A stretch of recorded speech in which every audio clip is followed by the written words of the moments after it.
कैसे दोस्तों? अच्छे? मैं भी अच्छा हूँ। आज मैं बात करने आया हूँ आपसे आई कांट ब्रीथ पर। I can't breathe.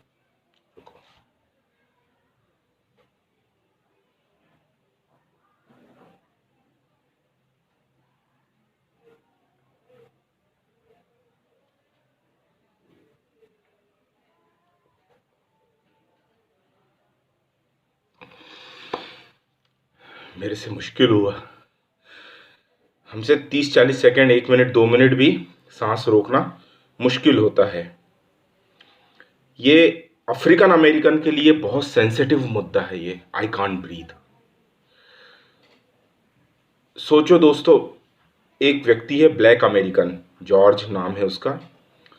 वो गया वहाँ के किसी स्टोर में। उस पे ये आरोप था कि उसने नकली नोट चलाया, नकली डॉलर चलाया। नकली डॉलर चलाना नहीं चाहिए, बहुत ये सेंसिटिव मुद्दा है। नकली करेंसी रैकेट के साथ जाना बहुत गलत बात है। फिर भी अपराध इतना गंभीर भी नहीं था कि उसे उसकी जान देनी पड़े। $20 क्या होते हैं? भारत में वो जरूर 1400-1500 रुपए के बराबर होते हैं। व्यक्ति का एक महीने का किराना आ जाए भारत में। लेकिन अमेरिका में $20 कुछ नहीं होता है। अमेरिका में $20 की वैल्यू बिल्कुल भारत में जैसे 100-200 रुपए के बराबर है, वैसी वहाँ पर अमेरिका में $100 की वैल्यू है। अब हुआ ये कि ये जॉर्ज नाम का व्यक्ति वहाँ गया और दुकानदार को शक हुआ कि इसने नकली नोट लाया है, नकली डॉलर लाए हैं। तो उसने पुलिस को बुला लिया। पुलिस आई और उसको पकड़ा और वहाँ से ले गई और दूसरा road side, opposite road side ले गई। और उसके वो पुलिस ऑफिसर, मतलब कहना नहीं चाहिए, बिल्कुल इस तरीके से अपना उसके पीछे हाथ बांध दिए और ये गर्दन पे यहाँ पर 7 मिनट, कोई 7 मिनट अपना घुटना ऐसा रख दिया उसकी गर्दन के ऊपर। उसकी गर्दन टूट गई और वो पहले 2-3 मिनट तक वो बोलता रहा I can't breathe, I can't breathe, I can't breathe. और उसके बाद उसने बोलना बंद कर दिया, उसकी सांस रुक गई। पूरे 7 मिनट तक ये दुष्टता होती रही। अब उसके डिटेल में ये है कि पुलिस वहाँ पर, पुलिसिंग जो है वो वाइट यूरोपियन जो सेटलर थे कभी वहाँ पर, जो अमेरिकन है वाइट, पुलिस वो है वाइट कलर की, और जो जॉर्ज है वो ब्लैक है, अफ्रीकन अमेरिकन ओरिजिन का। अब हम भारत के संदर्भ में देखें, भारत के संदर्भ में हमें जो पुलिस की एट्रोसिटीज़ है ये अंग्रेज़ों के ज़माने की याद दिलाती है। मतलब इस तरह का अत्याचार हमारे यहाँ अंग्रेज़ों के समय में होता था और भारतीय जैसे तैसे अपना सरवाइव कर पाते थे। बहुत मुश्किल होती थी। ज़माने भर के एट्रोसिटीज़ एक्ट लगा दिए जाते थे। हमारी पुलिसिंग तो आज भी इसी तरह से ब्रिटिश टाइम की ही पुलिसिंग रिफॉर्म्स डिमांड की जा रही है। पुलिस रूल्स में, कॉन्स्टिट्यूशन में बदलाव हो और जो अंग्रेज़ों के ज़माने की पुलिसिंग चल रही है वो चेंज हो। देखते हैं वो अंतर। अब इसके पहले भी अमेरिका में ब्लैक अफ्रीकन, जो अमेरिकन अफ्रीकन है, ब्लैक कलर के, स्किन कलर जिनका ब्लैक है, यानी वहाँ पे हम भी वाइट नहीं आएंगे, हम व्हीटिश कलर में हैं, गेहूं के रंग वाली चमड़ी के लोग। तो ये भेदभाव हम भारतीयों के खिलाफ भी वहाँ हो सकता है।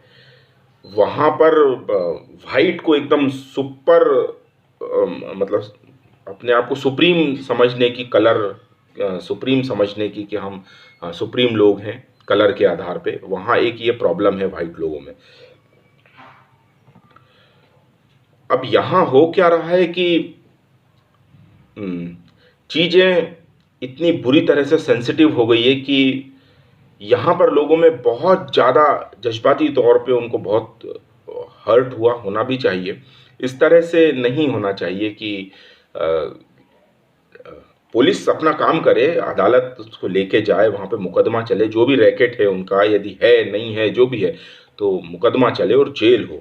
लेकिन पुलिस को ये अधिकार तो बिल्कुल नहीं है ना कि वो सड़क पे ही किसी व्यक्ति की हड्डी यहाँ पर इतनी देर तक दबाए गर्दन, कि गर्दन की हड्डी टूट जाए या सांस रुक जाए और वहीं उसकी ऑन स्पॉट डेथ हो जाए। ये तो ब्रूटलिटी है, ये आज के समाज में इसकी कहाँ ज़रूरत है। और फिर जब इतना सेंसिटिव मैटर है कि ब्लैक और वाइट का, जैसे भारत के संदर्भ में बोलूँ तो भारत में जातिवाद है। जातिवाद भारत की सच्चाई है, इसके बाद भी भेदभाव होते हुए भी हम हमारे समाज में रहना हम सीख गए हैं। हाँ, जातिवाद है, इससे कोई इनकार नहीं है, लेकिन इस तरह की एट्रोसिटीज अमेरिका जैसे डेवलप्ड नेशन में अगर होना, तो वो दूसरों के लिए फिर क्या एक एग्जाम्पल दे पाएगा। ये तो बहुत ही कठिन है, मुश्किल है ये। अब यहाँ पर क्या हो रहा है कि जो प्रदर्शन होने चाहिए थे वो हिंसक हो गए हैं। ये मैटर में एक चेंज आ गया है, एक ड्रास्टिक कहना चाहिए कि ये किसी भी अच्छे देश के लिए, लोकतांत्रिक देश के लिए ये चीज़ अच्छी नहीं होती है कि वहाँ पे लोग सड़कों पे आए, यहाँ तक तो ठीक है, पर आगजनी, आप लोगों को याद होगा भारत में ऐसे केस होते चले गए हैं कि जहाँ पर सही या गलत मुद्दे पर लोग आए हैं, लोगों की भीड़ ने सड़कें लाल की है, आगजनी की है, रेल रोको, चक्का जाम, पटरी उखाड़ना, ये सब चीज़ें एक देश के लिए, लोकतांत्रिक देश के लिए बिल्कुल ठीक नहीं है। और एक अमेरिकन, अच्छा ट्रम्प भी यहाँ पर एक इमेच्योर से लीडर टाइप की वो बयानबाजी दे देते हैं। उनको चाहिए था कि वो अपने लोगों के प्रति सहानुभूति बताएं, ब्लैक हो, वाइट हो, कोई भी हो। आप ये सोचिए कि अगर वहाँ पुलिस ब्लैक होती और किसी वाइट अमेरिकन के गर्दन पे लात रख के, घुटना रख के अगर सांस रोक दी जाती, तो किस तरह का आप बयान देते। ट्रंप को खैर मैं बहुत मतलब मैच्योर पॉलिटिशियन में नहीं मानता, पर फिर भी ऐसे समय ऐसा बयान देना कि हम सेना उतार देंगे, ये वो AK-47 लेके पूरे मोटे मोटे पुलिस के मुस्टंडे टाइप लोग जो हम देखते हैं ना फिल्मों में, वैसी पुलिस है वहाँ पर। हमारे यहाँ की पुलिस का स्ट्रक्चर, जो बॉडी स्ट्रक्चर है, यहाँ से भारत की पुलिस के बॉडी स्ट्रक्चर से अमेरिकन पुलिस का बॉडी स्ट्रक्चर बिल्कुल अलग है। ऐसा लगता है किसी फिल्म के विलेन के मुस्टंडे हैं, जो पीछे 8-10 गुंडे खड़े रहते हैं ना, अच्छे ऊंचे पूरे ताकतवर, उठाएं तो 2 टुकड़े में ही तोड़ दें किसी को, इस तरीके से। तो वो ऐसे मिलिट्री को बोले हम उतार देंगे इनके खिलाफ, तो सेंटीमेंट तो हर्ट होना है, हुआ।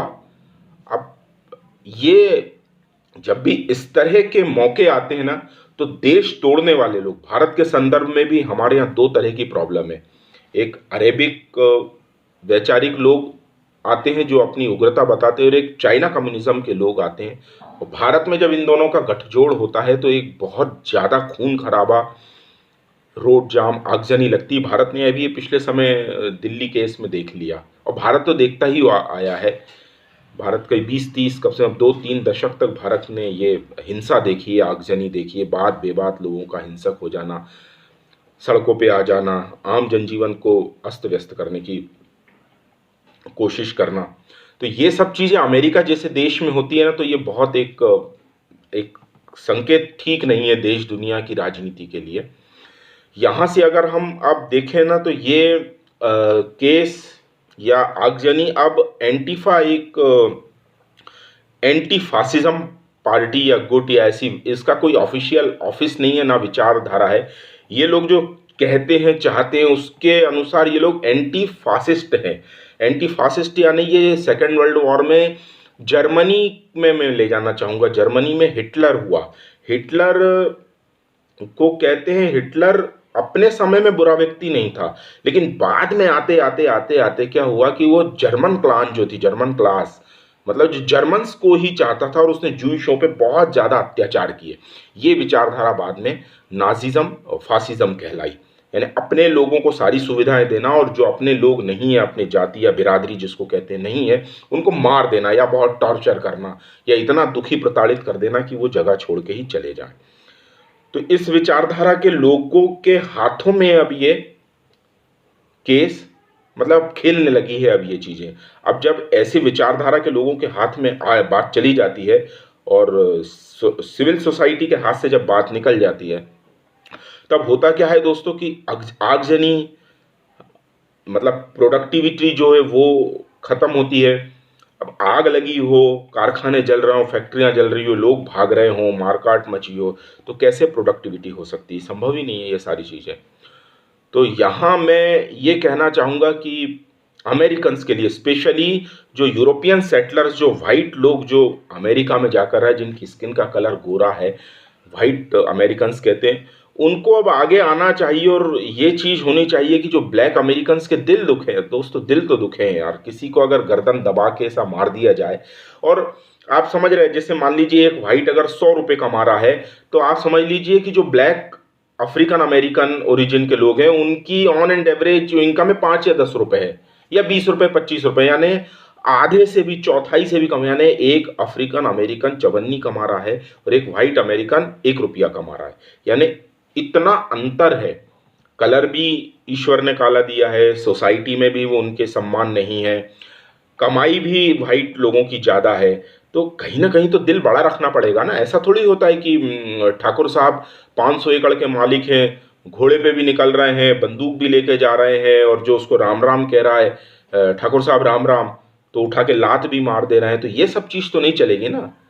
यानी जो अमेरिका के ठाकुर साहब है वाइट अमेरिकन, उनको दिल बड़ा रखना पड़ेगा, दिल बड़ा रखना पड़ेगा। और एक अमेरिका के लिए, एक देश के लिए, एक विश्व के लिए, अभी चाइना की क्या मटर गश्ती चल रही है वहाँ, चाइना का कम्युनिज्म देख लो, हांगकांग देख लो, तिब्बत देख लो, सब जगह एट्रोसिटीज़ है उसकी।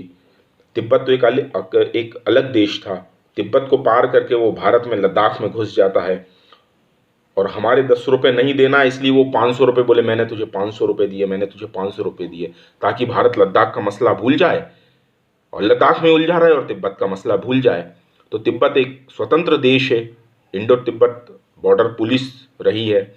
तो ये सारी चीज़ों को देखते हुए मुझे लगता है कि वाइट अमेरिकन्स को, यूरोपियन लोगों को, जो सफ़ेद चमड़ी के हैं, गोरे चमड़ी के लोग हैं, उनको दिल बड़ा रख के भारत के संदर्भ में भारत का ध्यान रखना चाहिए कि यहाँ इतनी विविधता होते हुए भी लोगों के दिल बहुत बड़े हैं।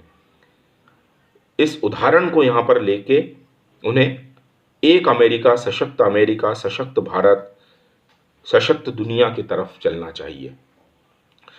अगर मेरा ये वीडियो आपको अच्छा लगे तो लाइक, सब्सक्राइब करें, कमेंट करें और लोगों तक पहुंचाएं। Thank you very much. Bharat माता की जय।